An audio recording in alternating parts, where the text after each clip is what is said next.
June 24 Mateshwari అమ్మ యొక్క స్మృతి దినోత్సవం సందర్భంగా మనమందరం కూడా మాతేశ్వరి జీవితంలోని ముఖ్యమైన 24 ధారణలను తెలుసుకుందాం. మొదటిది, మమ్మ బాబా మురళి యొక్క మస్తాని. బాబా ప్రతి శబ్దాన్ని చాలా ప్రేమతో వింటూ తనలో నింపుకునేవారు. తర్వాత చాలా మంచిగా స్పష్టంగా ఇతరులకు వినిపించేవారు. అదేవిధంగా మనం కూడా బాబా యొక్క సాకార అవ్యక్త మురళీలను ఏకాగ్ర చిత్తంతో శక్తిశాలి స్థితిలో ఉండి వినాలి. 2, మమ్మ డ్రామా యొక్క పాఠంలో చాలా పక్కాగా ఉండేవారు.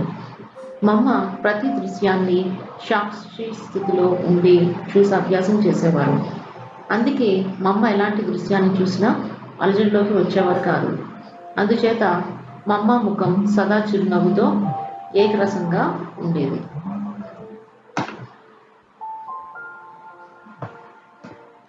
3, మమ్మ నిరంతరం ఉన్నతమైన ఆత్మీయ నశాలో ఉండేవారు. మమ్మ ముఖంలో ఎప్పుడూ చింత ఛాయ మాత్రంగా కూడా కనిపించలేదు. ఎవరు శరీరం వదిలినా లేదంటే తన శరీరానికి ఏదైనా అయినా ఎక్కువగా దాని గురించి ఆలోచించేవారు కాదు. మమ్మ ఎప్పుడు సాధారణలోకి వచ్చేవారు కాదు. మనం కూడా అదే విధంగా ఆత్మిక స్థితిలో ఉండాలి. చింతలేని చక్రవర్తి స్థితిలో తయారు చేసుకోవాలి.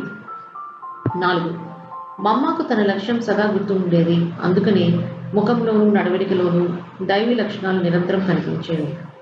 నేను గుణమూర్తిగా అవ్వాలి, అందులోనూ గుణాలనే చూడాలి, గుణాలనే దానం ఇవ్వాలి. ఈ 3 విషయాలు మనం కూడా ధారణ చేసి మమ్మ సమానంగా గుణమూర్తులుగా అవుదాము. 5, మమ్మ చదువులో ఎప్పుడూ రెగ్యులర్గా పంచులర్గా ఉండేవారు. మురళి మరియు అమృతమైన యోగం ఎప్పుడూ మిస్ చేయలేదు. మమ్మ ఎప్పుడు ఉన్నతమైన స్థితిలో చాలా ఉపారంగా ఉండేవారు. ఎప్పుడూ ఏ పొరపాటు చేయలేదు. ఎక్కడ ఎంత అవసరమో అంతే మాట్లాడి మిగిలిన సమయంలో మౌనంగా ఉండేవారు. మనం కూడా అదే అభ్యాసం చేద్దాం. 6, మమ్మ అన్ని మర్యాదలలో యాక్యురేట్గా ఉండేవారు. మమ్మ స్థితి న్యాచురల్గా దేహాభిమానిగా ఉండకుండా దేహి అభిమానిగా ఉండేది. మమ్మ నడవడికలో బాబా గుణాలు కర్మలు కనిపించేవి. అదేవిధంగా మనకు బాబా ఏది నేర్పిస్తున్నారో అదే మన ద్వారా కనిపించాలి. పురాతన స్వభావ సంస్కారాలకు వశమయ్యి కర్మేంద్రియాలతో ఏ కర్మ చేయరాదు. 7, మమ్మలో 3 విశేషతలు స్పష్టంగా కనిపించేవి. ఆత్మిక భావన, స్వమానము, బాబాతో సర్వ సంబంధాల స్నేహము. మనము కూడా ఈ 3 విశేషతలు స్వయంలో ధారణ చేయాలి. దీని ద్వారా దేహాభిమానము సహజంగా సమాప్తమవుతుంది. మమ్మ శిరస్సుపై జ్ఞానామృత కలశాన్ని ధారణ చేసి అనేక సేవలకు నిమిత్తం అయ్యారు. కానీ ముఖం నుండి ఎప్పుడూ కూడా నేను ఈ సేవ చేశాను అని అనలేదు. ఎప్పుడు తండ్రి ప్రసాదము అనేవారు. బాబా నుంచి లభించింది వినిపిస్తున్నాను అనేవారు. మమ్మ వాణిలో నమ్రత స్పష్టంగా కనిపించేది. మమ్మ సమానంగా మనం కూడా మనస్సుతో ఎవరిని జ్ఞాని చేయరాదు, కటు వచనాలు మాట్లాడరాదు, అభిమానంలోకి రారాదు. మమ్మ చిత్తము చాలా సాఫ్ట్గా ఉండేది.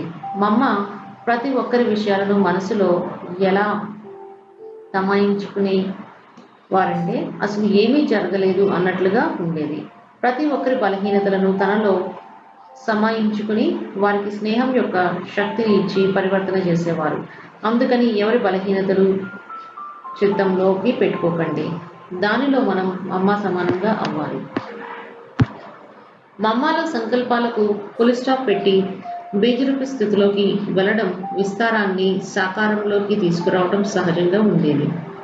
ఫుల్ స్టాప్ పెట్టడం, సమాయించుకోవడం ఈ విశేషతల కారణంగా మమ్మ వాణి చాలా ప్రభావితంగా ఉండేది. మమ్మ ముఖంలో దివ్యత, సత్యత స్పష్టంగా కనిపించేది. ఇలా మమ్మ సమానంగా అవ్వాలి. ఏ విషయం యొక్క విస్తారంలోకి అధికంగా వెళ్ళకండి. సంకల్పాలకు ఫుల్ స్టాప్ పెట్టి బీజరూప స్థితిలోకి వెళ్ళే పురుషార్థం చేయండి. 11 జ్ఞానచంద్రుని వలె శీతల యోగి అవ్వాలి. శీతలత శక్తి క్రోధిని కూడా శీతలంగా చేస్తుంది. క్రోధాగ్నిలో ఎప్పుడూ కాలరాదు. 12 మమ్మ సమానంగా అలసట లేని వారిగా అవ్వాలి. మమ్మ ముఖంలో ఎప్పుడు అలసట చిహ్నాలు కనబడేవి కావు. ఎంతసేపు ఉన్నా అలసిపోయేవారు కారు. ఇలా సేవలు చేయాలి. 13 అనేక ఆత్మల మధ్య ఉంటూ కూడా అన్ని విషయాలను వింటున్నా స్వయం ఎప్పుడు న్యారా ప్యారాగే ఉండేవారు. మమ్మ దృష్టికోణం ఏ ఆత్మ పట్ల మారలేదు. అందరి పట్ల మధురమైన దృష్టి ఉండేది. వారి లోపాలపై అటెన్షన్ ఇప్పిస్తూ కూడా మమ్మ భావన మారేది కాదు. 14 మమ్మ ముఖం నుండి ఎప్పుడు ఎవరి గురించి అశుభ మాటలు రాలేదు. పిల్లల అవగుణాలు తెలిసి కూడా వారి పట్ల ద్వేషభావం ఉండేది కాదు. నిరంతరం శుభశ్రేష్ఠ భావన, కళ్యాణకారి భావన ఉండేది. అందుకే అందరికీ మమ్మ అంటే హృదయపూర్వక ప్రేమ ఉండేది. ఇలా మనం కూడా ప్రతి ఆత్మ పట్ల శుభ శ్రేష్ఠ భావన, కళ్యాణకారి భావన పెట్టుకోవాలి. 15 మమ్మ మాటలు సదా శిథిలంగా మధురంగా ఉండేవి. అందరి దుఃఖాన్ని దూరంగా చేయాలనే లక్ష్యం ఉండేది. ఎలాంటి పరిస్థితుల్లో అయినా సరే, ఏ విషయంలో అయినా సరే మమ్మ క్రోధం కాదు కనీసం ఆవేశం కూడా వచ్చేది కాదు. మమ్మ గట్టిగా మాట్లాడడం మేమెప్పుడు వినలేదు. మమ్మ శాంతి అవతారం, ప్రేమమూర్తి. మనం కూడా అలాగే అవ్వాలి. 16 అన్ని గుణాలకు మూలమైన గంభీరత గుణములో మమ్మ సంపూర్ణంగా ఉండేవారు. మమకారాన్ని ఇచ్చే అమ్మతో పాటు టీచరుగా, గురువుగా కూడా అయ్యారు.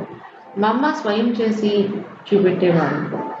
మమ్మ గంభీరత, ఓపిక కారణంగా మమ్మలో సమయించుకొని ఫుల్ స్టాప్ పెట్టే శక్తి ఉండేది. మనం కూడా సహనశీలత వహించి మన స్వభావాన్ని శీతలంగా, శాంతిగా చేసుకోవాలి. 17 మమ్మ ఎప్పుడు పురుషార్థంలో శ్రమపడలేదు. మమ్మ యొక్క ముఖంలో ప్యూరిటీ యొక్క రాయల్టీ తొణికిసలాడేది. అందుకే మమ్మకు అంత గాయనం, పూజలు జరుగుతున్నాయి. మనము కూడా మమ్మ సమానంగా ప్యూరిటీ యొక్క రాయల్టీని ధారణ చేద్దాం. 18 మమ్మ ఎప్పుడు శ్రీమతంలో తన మతాన్ని కలపలేదు.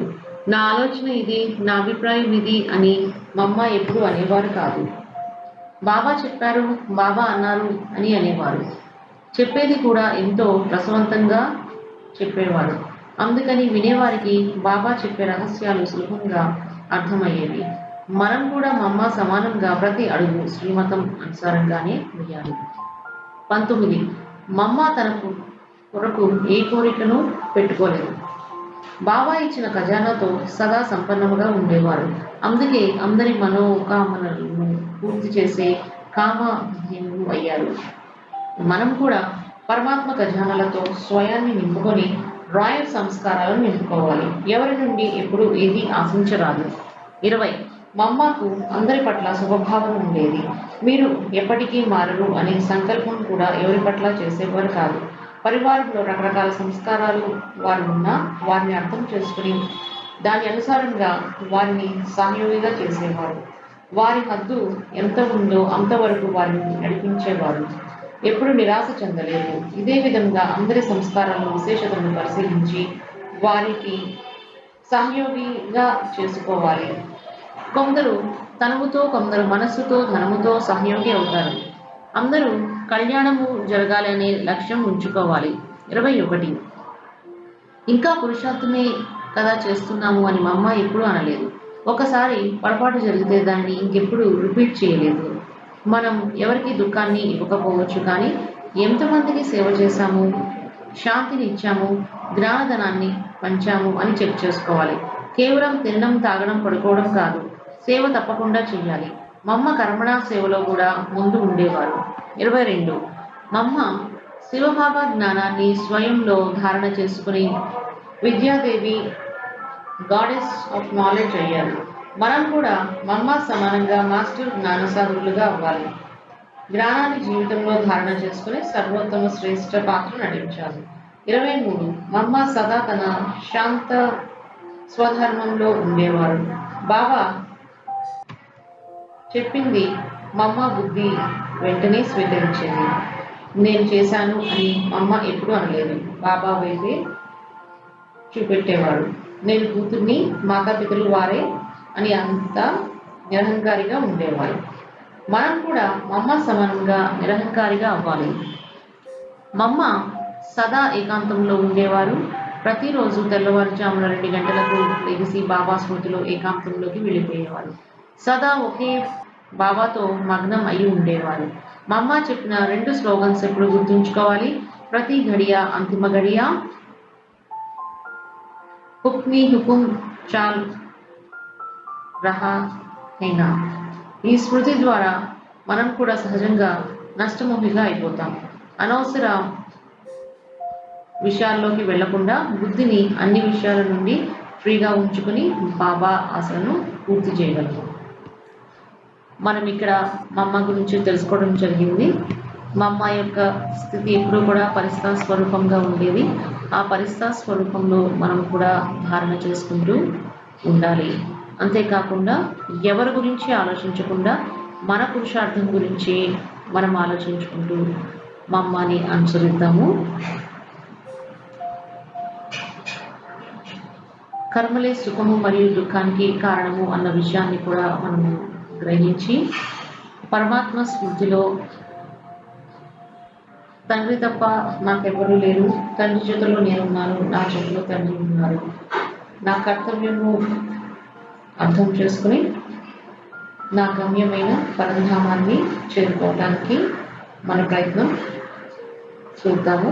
ఎవరి పురుషార్థము వారు చేసుకుందాము. ఐఆర్ మీడియా నుంచి స్పిరిచువల్ రిపోర్టర్ డాక్టర్ రాధికా.